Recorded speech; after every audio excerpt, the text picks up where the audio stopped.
سو یہ بالکل اسی طرح سے ہے کہ جیسے کہتے ہیں نا I don't understand electricity but I sure do use and appreciate it.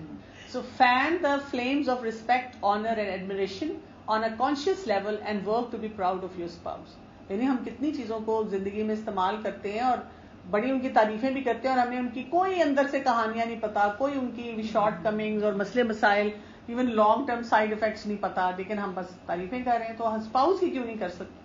اس کے لیے وہاں پہ ہماری انا جو ہے وہ آڑے آ جاتی ہے. تو یہاں سے ہم تھوڑا سا سیکشن شروع کریں گے جس کچھ کوشچنس کو ایڈریس کریں گے. کچھ کی ایشوز ہیں جن کے بارے میں ہمیں تھوڑا سا اندازہ ہونا چاہیے, یعنی تھوڑے سے ڈیفیکلٹ ایریاز ہیں کہ ان کو کیسے دیکھا جائے. سب سے پہلی چیز تو یاد رکھنا ہے کہ جب انسان کی زندگی میں کوئی کامن ڈینومینیٹر آ جاتا ہے, کوئی چیلنج آ جاتا ہے, so take running start on handling some meaningful challenges in your life. جب انسان کو لگے کہ ایک مسئلہ چلتا چلا جا رہا ہے تو اس کو پھر انسان کو زیادہ افیکٹو طریقے سے ہینڈل کرنا سیکھنا ہوتا ہے. With day to day issues you get exhausted by the end of the day. ایک ہوتا ہے کہ نارمل شادی شدہ زندگی ہے اور اس میں اسٹیلنس آ چکی ہوئی ہے, وہ تھک گئی ہے, اس میں بڑے ہمارے بڑی بات ہے بیڈ اسپرٹ آ گیا ہے, کوئی ہم نہیں کر رہے, اس کو ہینڈل کرنا ایک اور لیول پہ ہے. لیکن ایک آپ کو ایک کامن ڈینومینیٹر کی طرح ایک کوئی مسئلہ چیلنج چلتا چلا جا رہا ہے اور وہ بڑھتا چلا جا رہا ہے اور اس کو آپ نہیں ہینڈل کر رہے, اس کو ہینڈل کرنا بہت زیادہ ضروری ہے. ایک question number 1, sex in our relationship is on a serious decline. Should we be concerned or what should we do? کیونکہ دیکھیں شادی شدہ زندگی ہی ہے جس میں یہ ایک ریلیشن شپ ہوتا ہے, اور اگر وہ بہت زیادہ ڈکلائن پہ آ جائے تو پھر کیا کیا جائے؟ Meet the need of the 2 people involved. یہ فارمولا یاد رکھنے ہم نے کہا تھا کہ دونوں لوگوں کی نیڈس کا خیال ہونا چاہیے. For healthy couple sex is a natural extension of a good relationship. یعنی ریلیشن شپ کی اسٹرینتھ تو نہیں ہوتا سیکس, اس کے بغیر بھی آپ کا ریلیشن شپ اسٹرانگ ہوتا ہے, لیکن وہ آپ کو سیمنٹ کرتا ہے, وہ آپ کی جیلنگ میں کام آتا ہے. If you want a good sexual relationship it needs to be embedded in a good overall relationship. کئی دفعہ جو کپلز کہتے ہیں کہ اب ہماری انٹیمیسی بھی بہت لو لیول پہ چلی گئی ہے, وہ اس وجہ سے ہے کہ سارا دن جب لڑائی جھگڑے ہو رہے ہیں تو وہ انٹیمیسی آ نہیں سکتی. Sex is not the foundation of a healthy relationship. It is a natural extension of a relationship in which giving and receiving mutual support and comfort are common. جیسے for good intimacy, relationship partners must have a substantial degree of mental, emotional and physical trust. کہ جتنا زیادہ ہماری آپس میں frequency بڑھے گی, آپ دیکھیں جب ریلیشن شپ جن دنوں میں اچھا ہوتا ہے تو انٹیمیسی بھی بہتر ہو جاتی ہے, اور جن دنوں میں ریلیشن شپ اچھا نہ ہو اس میں بھی کھچاؤ آنا شروع ہو جاتا ہے. So sexual frustration can determine whether or not the two of them are creating a foundation or backdrop with which normal and healthy sexual intimacy is consistent. یہ دیکھنے کی ضرورت ہوتی ہے کہ بھئی ہم ایک strong foundation پہ اس کو لے کر چل رہے کہ نہیں. It becomes just one more way of expressing mutuality, support and caring. Through this, both partners are becoming conscious of and open to one more intimate exchange. یعنی آپ کانشیس ایفرٹ کرتے ہیں کہ جہاں آپ باقی معاملات میں اپنے آپ کو ایک سٹیپ آگے لے کے جا رہے ہیں, وہاں پہ اس ریلیشن شپ میں بھی اپنے آپ کو لے کے جا رہے ہیں. پیٹرنز دیکھنا ہے اپنی زندگی میں اور اس ریلیشن شپ میں بھی, جیسے انسینسٹیوٹی کہاں کہاں ہے, ان اٹینشن کہاں کہاں ہے, ہاسٹیلٹی کہاں کہاں ہے, کیونکہ this will make sexual intimacy illogical and rather unnatural. کیونکہ جب یہ پیٹرنز 24 گھنٹے میں ہسبینڈ وائف کے درمیان چل رہے ہوں گے تو وہ جو انٹیمیسی ہے وہ بھی افیکٹ ہوگی. کہ اگر آپ سارا دن میں یہ کہہ رہے ہیں I hate you and everything you stand for, you have ruined my life and by the way I love you dearly. It doesn't work that way نا, کہ آپ سارا دن ایک دوسرے کو نفرت کے ساتھ ٹریٹ کر رہے ہیں اور پھر آپ ایک فزیکل ریلیشن شپ بلڈ کر رہے ہیں. تو وہ جو فزیکل ریلیشن شپ ہوتا ہے اس میں وہ بات نہیں رہتی. یعنی ایک تو ایک آپ کا ریلیشن شپ نارمل سا چل رہا ہے اور پھر آپ فزیکل ریلیشن شپ اپنا انٹیمیسی کے اوپر ورک کرتے ہیں تو وہ جیلنگ میں ہیلپ کر دیتا ہے, وہ بہت سارے اس دن کے فلاز کو بھی کم کرنا شروع کر دیتا ہے, آپ کی بہت ساری چیزیں کور اپ بھی ہو جاتی ہیں. لیکن ایک یہ ہے کہ آپ سارا دن نفرتیں بکھیرتے رہتے ہیں, اور کئی خواتین کو یہ مسئلہ ہوتا ہے, وہ کہتی ہیں کہ بھی اس کو صرف ایک مطلب ادروائز میری کوئی عزت نہیں ہے اس گھر میں, میری کوئی ویلیو نہیں ہے, اور صرف اس مقصد کے لیے مجھے ایک قسم کا مجھے لگتا ہے کہ I am being used. Second question ہے, but if we seem to be flowing consistently and still cease to have intimacy. اگر ہمارا ریلیشن شپ اچھا جا رہا ہے ادروائز اور ہم نہیں انٹیمیسی میں انگیج ہوتے, تو پھر So it's a special thing spouses share. Problems occur originally for one reason and then continue or persist for a completely different set of reasons.